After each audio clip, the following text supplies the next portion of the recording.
Alors je me doute bien que c'est pas le vrai objet de ta question, mais le livre qui a changé ma vie, le seul, c'est Le cœur en poche, évidemment. Mais je sais que c'est pas ça l'objet de ta question. Donc en réfléchissant, je crois pas que j'ai un livre qui a changé ma vie en vrai. Mais je sais que, par exemple, quand j'étais pré-ado, là, la série des Claudines de Colette a été importante pour moi parce que c'était la première fois que je lisais des personnages lesbiens.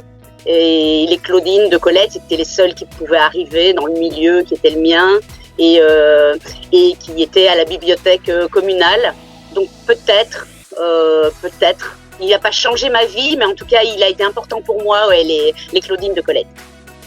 Alors le livre qui a changé ma vie, c'est Mathilda de Roald Dahl. C'est un livre que j'ai lu évidemment dans l'enfance, mais que j'ai relu aussi de nombreuses fois depuis. Et donc ça a vraiment changé ma vie de petite fille, parce que je pense que c'est vraiment ce livre-là qui a été définitivement déclencheur de ma passion pour les livres et aussi de ma compréhension du pouvoir de l'imaginaire, de la littérature et des mots.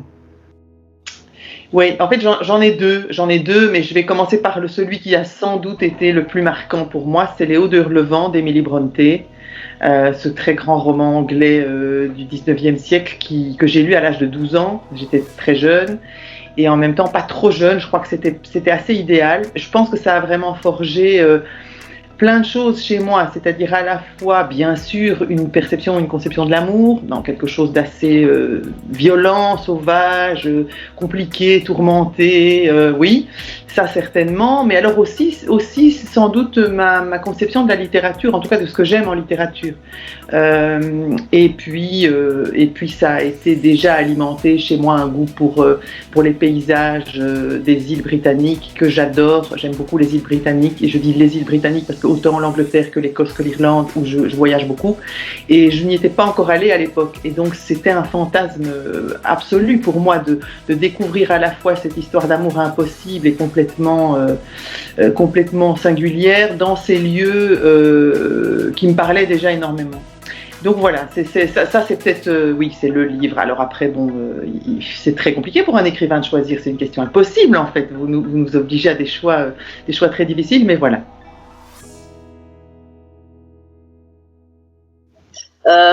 Peu importe l'endroit, mais j'aime lire sous le soleil. Tu sais, quand t'as très très chaud, que le soleil tape dur, et puis que la page est un peu trop blanche et que ça fait un peu mal aux yeux, et puis tu te mets à transpirer, et puis que du coup le corps là participe à ta lecture d'une certaine manière. Donc peu importe l'endroit, mais j'aime bien le soleil. Alors en été, c'est plutôt au jardin, peinard dans un hamac, et puis en hiver, c'est au coin du feu, dans mon bureau, dans un fauteuil. Mon lit. Et je suis sûre que je ne suis pas très originale en vous disant ça, parce que je pense qu'on est très nombreux à aimer lire au lit.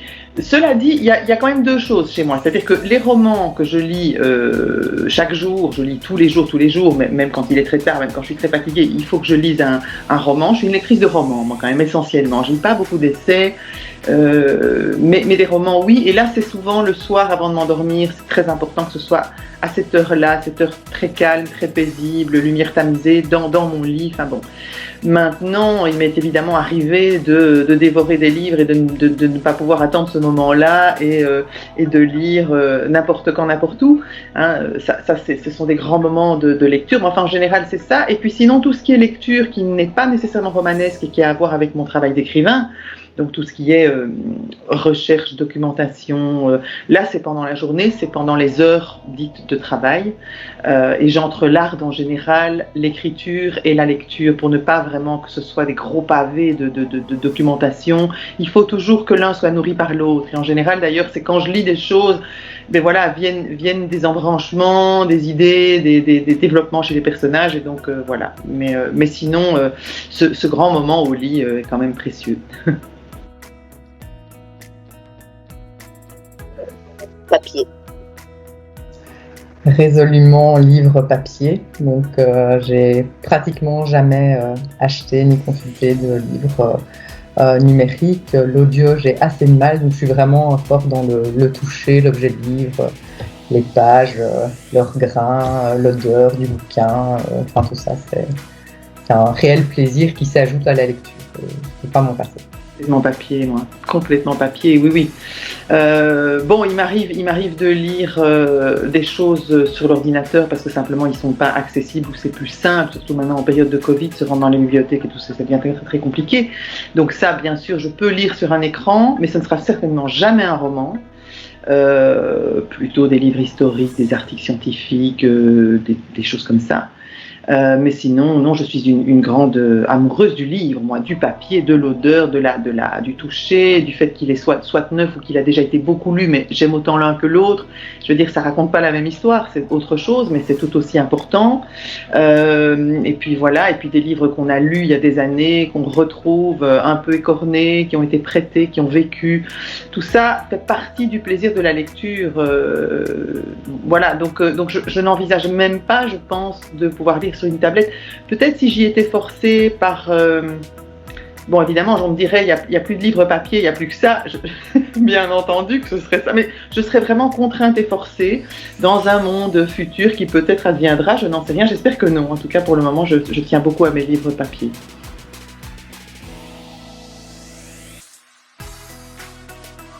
La plupart du temps, on se les échange. J'ai la chance d'avoir plein de copines qui lisent beaucoup de choses. Y compris des choses très différentes de celles vers lesquelles spontanément je me tournerais. Donc on s'échange beaucoup de bouquins. Alors c'est majoritairement en librairie. Les seuls livres qui ne sont pas à moi, c'est des prêts, donc d'amis qui conseillent des bouquins et qu'on se refile. Mais généralement, j'aime bien avoir une trace en fait dans ma bibliothèque de tout mon parcours de lectrice. Et donc j'ai vraiment beaucoup de mal à ne pas acheter les livres et à m'en séparer aussi. Alors, on les achète beaucoup, oui, quand même. J'ai la chance d'en recevoir quand même pas mal, parce que c'est vrai, quand on écrit soi-même, on reçoit les livres de ses contemporains qu'on a parfois l'occasion de rencontrer et que donc on lit. Ça, c'est évidemment très bien, mais sinon, je les achète. J'aime bien... Oui, je suis pas très matérialiste, mais là, quand même, la bibliothèque, c'est une richesse très physique. Qui compte. Je crois que je connais beaucoup de gens qui lisent et qui se débarrassent des livres au fur et à mesure. Ils gardent pas tout, ils gardent très peu. Nous, on parvient pas, mon compagnon et moi, parce qu'il est écrivain aussi, et donc on a mis nos deux bibliothèques ensemble, et ça fait quand même une masse de livres assez conséquente, et on y tient énormément, et on est très conservateur. Alors après, il se peut que quand même des amis me prêtent des livres. Ça, il arrive qu'on partage nos lectures, et donc voilà. Mais dans l'ensemble, je les achète pas mal. J'achète beaucoup en poche. J'achète assez peu les premières éditions, sauf si vraiment c'est un auteur dont je suis absolument certaine de pas regretter une seconde d'avoir dépensé pas mal de sous pour un livre. Mais sinon, oui, moi j'aime bien les poches. Je trouve que c'est des livres qui me plaisent. Je connais des gens qui n'aiment pas du tout la sensation. Moi, ça ne me pose pas de problème. Et puis après, il y a toutes les belles éditions de la bibliothèque aussi qui viennent des parents. Enfin, mon père avait pas mal de livres. J'en ai récupéré certains.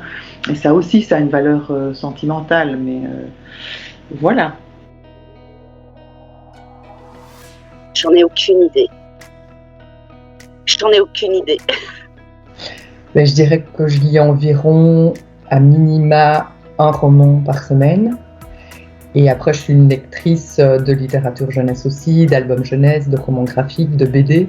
Donc quand on met tout ça ensemble, évidemment, c'est des lectures qui se font plus rapidement que des lectures de romans de fiction. Donc voilà, donc ça doit être bien plus en fait que 50, mais je dirais que je suis à un roman par semaine. Je vais vous donner un chiffre un peu approximatif, parce que je suppose que ça dépend tellement des moments. Il y a des moments où je dévore, où ça va très vite, d'autres où c'est beaucoup plus lent. Il y a des moments où j'ai beaucoup de lecture pour mes propres ouvrages, donc c'est un peu plus lent de l'autre côté, mais je vais dire grosso modo, je sais pas, 60, 70 romans par an, quelque chose comme ça. Livres, on va dire, parce que en tout cas 60 romans, ça c'est sûr. Après, je pense qu'il y a encore quand même certainement les ouvrages qui ne sont pas romanesques à ajouter. Mais j'ai du mal à compter, je compte pas en fait. Donc voilà, je vous dis ça et ça...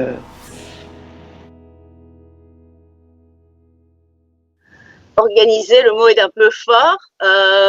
Donc j'ai pas vraiment de bibliothèque. Il y a différents endroits chez moi où les livres s'entassent. Et le rangement, enfin l'entreposage, c'est plutôt ceux que j'ai déjà lus et que je compte pas relire, ceux que j'ai déjà lus mais qui seraient bons de relire, ceux que j'ai pas encore lus et ceux qu'on m'a prêtés et que donc je dois rendre. Bêtement par ordre alphabétique depuis des années. J'avais eu un moment en autre classement et puis je m'y retrouvais pas. En fait, je retrouvais plus jamais les bouquins que je souhaitais, donc je me suis dit que le plus simple, c'était peut-être le moins joli, mais c'est le plus pratique pour moi. Alors là, je vais vous avouer que je ne l'organise pas. Ce n'est pas moi qui gère la bibliothèque, c'est mon compagnon, c'est Sylvestre. Ça a toujours été comme ça. Alors, sauf évidemment, avant qu'on soit ensemble, j'avais ma petite bibliothèque qui était d'ailleurs plutôt bordélique pour être honnête. En fait, j'avais pas de. Et puis, quand on a vécu ensemble, il y a quand même 30 ans qu'on vit ensemble, on a tout mis en commun et c'est lui qui gérait ça.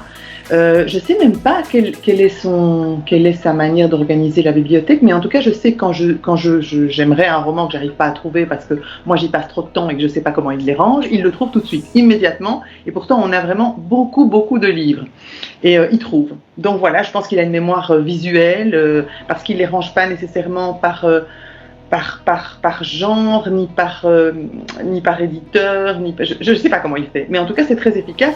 Cela dit, je me retrouverais seule aujourd'hui, j'aurais énormément de mal à m'y retrouver dans ma grande bibliothèque, je serais perdue, alors que c'est chez moi, et que je lis tous ces livres. Mais donc voilà, je suis très dépendante de ce côté-là, et j'assume pleinement, c'est pas désagréable, parce que justement ça permet de... Voilà, je veux dire, à partir du moment où j'ai besoin de certaines choses, on en parle, ça permet d'y aller, même ensemble, de redécouvrir des choses, et ça fait partie du processus d'aller chercher un livre, c'est aussi de lui en parler. Donc c'est bien. On partage plein de choses, et ça, en l'occurrence. Alors, cette question de honte, moi, j'ai passé l'âge d'avoir honte.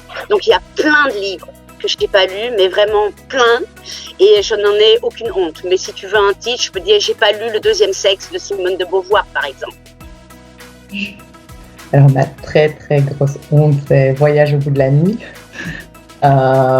Et voilà, j'ai vraiment peur de lire ce livre. En fait, j'ai déjà plein de fois l'occasion, je l'ai lu en main, j'en connais des extraits, enfin, j'en ai discuté avec beaucoup d'amis, etc.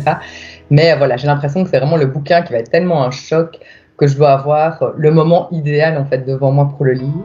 Et en fait, aucun moment ne me semble à la hauteur de ça. Et puis je pense que derrière, j'ai aussi une petite crainte de peut-être pas aimer complètement ou de ne pas comprendre autant qu'on me dit à quel point c'est un chef-d'œuvre.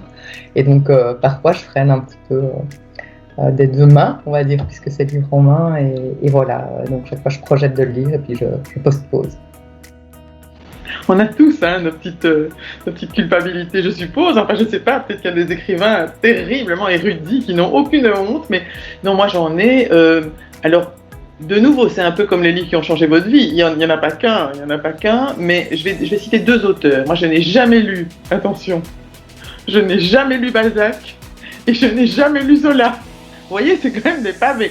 Bon, j'ai osé. Je me suis posé la question de savoir si j'allais vous répondre honnêtement, parce que je trouve que c'est quand même un peu... Bon, c'est quand même du lourd. Mais donc voilà. Balzac et Zola, je n'ai jamais ouvert un de leurs romans et je ne suis pas fière du tout, mais c'est une réalité. Et chaque année, je me dis, il faut que je m'y mette. Mais vous savez, c'est comme les bonnes résolutions du jour de l'an. Comme ça finit par prendre ce caractère-là. Et donc, je me dis, mais c'est pas possible, je peux pas rentrer dans Balzac avec l'impression d'avoir une peine de prison à tirer ou un truc désagréable. Donc, voilà. Il faudra qu'un jour ça se passe, je ne sais pas dans quelles circonstances. Ou alors peut-être qu'à ma mort, je me dirai mes dernières secondes seront pour Balzac et Zola que je n'aurais pas lu, je ne sais pas. Voilà. Alors, pour le moment, je suis en train de lire Lola Lafont. Je viens de terminer Chaviré. Je vais commencer La petite communiste qui ne souriait pas. Et je ne l'ai pas choisi, il m'est tombé dessus parce qu'on m'a proposé pour la foire du livre prochaine une rencontre avec elle. Donc j'ai demandé qu'on m'envoie ses bouquins parce que son nom me disait bien quelque chose, mais voilà, on n'était pas approchés. Et waouh, je kiffe grave, mais vraiment waouh. Donc c'est super. Alors ma prochaine lecture, ça va certainement être Maison tanière. C'est un bouquin qui vient de sortir à l'Iconopop de Pauline Delabroix-Allard. Et en fait, c'est un recueil de poésie accompagné de photos. Et moi, j'avais vraiment eu un gros coup de cœur il y a 2-3 ans quand cette autrice a sorti Ça raconte Sarah. J'avais vraiment adoré son style, le souffle qu'il y avait dans son texte. Et donc voilà, j'ai tellement adoré son premier bouquin qu'ici je ne peux pas faire l'impasse sur le second et j'ai envie de le découvrir, d'autant plus que c'est dans un registre assez différent que ce qu'elle a écrit avant. Donc voilà, je suis très curieuse. Je pense que ma prochaine lecture, là je termine actuellement, enfin je termine, non j'ai encore une moitié, le dernier roman de Colum McCann, Apeirogon, chez Belfond. C'est un auteur que j'adore, c'est un des auteurs que j'aime beaucoup parmi mes contemporains. Et puis là après je pense que je vais passer à John Fante. J'avais commencé Mon chien stupide que j'ai pas terminé, il faudrait que je m'y remette. Voilà, mon mari vient d'en lire 2, il adore et je connais pas bien et je pense que je vais me lancer là-dedans, je crois. Ou bien, alors voilà, j'hésite encore, c'est ou John Fante ou le roman que mon compagnon vient de faire paraître presque en même temps que moi et que je n'ai plus lu depuis les épreuves il y a longtemps et j'avais envie de le relire sous forme voilà, d'objet livre. Donc voilà, entre John Fante et Sylvester Bill, je vais voir. Après Colum McCann.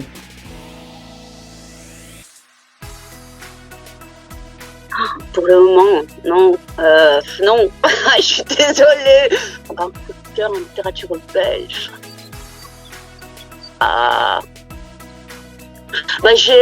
J'ai 2 coups de cœur permanents en littérature belge. C'est tout ce que publie Stengers et tout ce que publie Després. Ça, c'est vraiment des camarades de pensée depuis plusieurs années, indéfectibles pour moi. Oui, c'est déjà un ancien coup de cœur, donc c'est pas tout neuf, c'est Débâcle de Lise Pitt. C'est un roman que j'avais vraiment adoré, que je trouve époustouflant pour un premier roman. Je trouve qu'il est hyper bien construit au niveau de l'intrigue, avec les 3 fils narratifs, où on sent vraiment cette atmosphère glauque, cet été, comme ça, pesant, cette perte de l'adolescence, de l'héroïne. Enfin, voilà, c'est un énorme coup de cœur et c'est un roman dont je suis persuadée que je le relirai dans quelques années, quoi. Moi, j'ai une passion pour Marcel Thierry, qui est, je trouve, aujourd'hui tombé dans les oubliettes, et c'est très très dommage parce que c'est un de nos très très très grands auteurs. Alors bien sûr, ses poèmes, hein, c'est merveilleux. Moi, je suis pas une grande fan de poésie.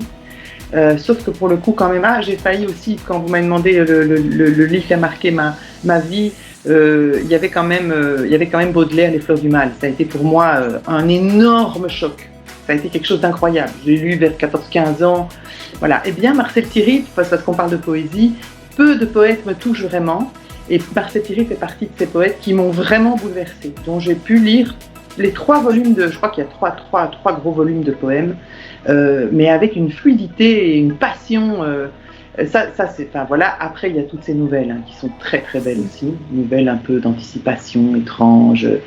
Et puis alors oui voilà, Marcel Thierry. Puis j'aime beaucoup Jean Rey de nouveau, un de nos grands écrivains dont on ne parle plus suffisamment, qui a écrit des nouvelles magnifiques, très fantastiques, très voilà. Et puis Malpertuis, quoi. Ça c'est aussi un de ces grands récits qui m'a aussi beaucoup marqué quand j'étais adolescente. Donc peut-être on revient un peu on a tendance à revenir à des choses qui nous ont bouleversés étant jeunes peut-être, mais voilà, ce sont les 2 Belges auxquels je pense, et je trouve qu'ils devraient être remis à l'honneur. Je ne sais pas trop comment, mais ça vaudrait le coup parce que je pense qu'ils ont encore plein de choses à nous apporter aujourd'hui, quoi, vraiment.